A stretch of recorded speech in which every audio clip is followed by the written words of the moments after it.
Tiene la palabra la diputada Adriana Ruarte. Muchas gracias, señor presidente.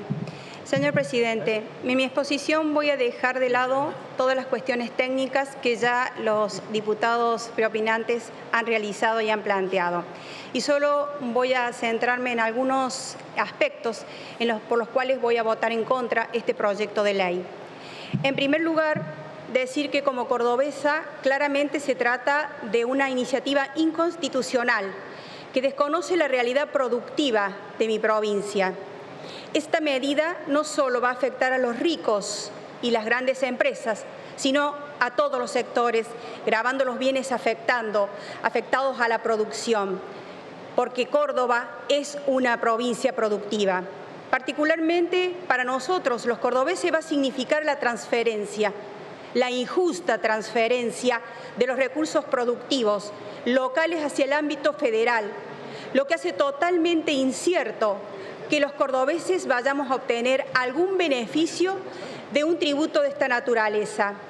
Por supuesto que la equidad vinculada a la relación nación-provincias se vulnera en este proyecto y por ende se vulnera el federalismo, alterando reglas y legislando a ciegas, sin datos sobre efecto en cada una de las distintas provincias. Este aporte denominado solidario y extraordinario, ¿cómo están distribuidos esos patrimonios a lo largo de todas las provincias? ¿Qué efectos tendrá en las jurisdicciones esa merma de dinero?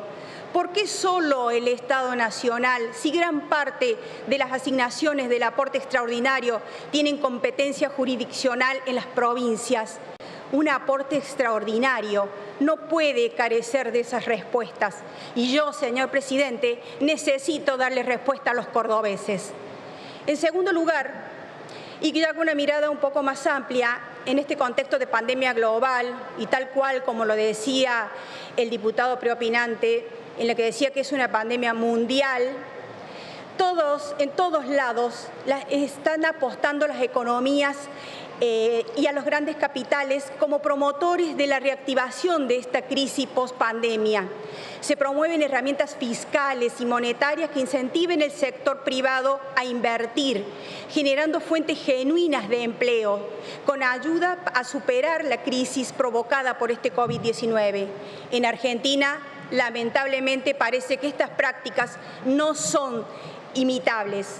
A la fecha, no hay ningún país que haya sancionado una ley de estas características extraordinarias, a pesar de algunos proyectos en tal sentido. Argentina ya arrastra una economía frágil y disfuncional, desempleo alto, pobreza alta, empleo en negro. Sin empresas no hay empleo y sin empleo toda estrategia social termina siendo insuficiente. Hoy más que nunca, señor presidente, sin otras vías internacionales de financiamientos disponibles, la inversión privada es la única alternativa para intentar una rápida reactivación económica. Sin sector privado no hay salida de la crisis. A la pandemia y a la crisis que estamos viviendo le vamos a sumar otro factor de beligerancia social. ¿Qué quieren lograr? ¿Empeorar las expectativas empresariales? ¿Reducir la inversión deseable? ¿Cuando no directamente expulsarla? Bueno, lo están logrando. Lo estamos viendo a esto en la Argentina de estos días. Por último, señor presidente, no vemos ni un solo gesto de austeridad desde la administración que le corresponde con el monumental esfuerzo que en ese sentido están haciendo las familias y las empresas argentinas. La priorización de recursos y el foco de actividades primarias, así como el modo de distribución de esos recursos y las fuentes de financiamiento seleccionados, constituyen un mapeo de los criterios con que este gobierno enfrenta la agenda. En este sentido, la adopción sistemática de impuestos como modo de sortear las dificultades sin un debate profundo, necesario y esperado sobre equidad, desarrollo y bienestar, ofrece a la sociedad esa visión predatoria del Estado que es necesario modificar. La riqueza de un país no se crea con buenas intenciones, sino con políticas idóneas, fomentando la inversión, incrementando en educación y progreso, cosa que dudo que este gobierno quiera lograr con la cantidad de cargas impositivas que presentan a los contribuyentes. Quieren recaudar dinero de los empresarios y lo único que logran es aumentar el precio que pagan los consumidores, porque les informo que estos impuestos son trasladados a la gente. Los sectores más vulnerables son los que la van a padecer. Les pido encarecidamente a los diputados que reflexionemos antes de aprobar este proyecto de ley, porque va a generar más pobreza en Argentina.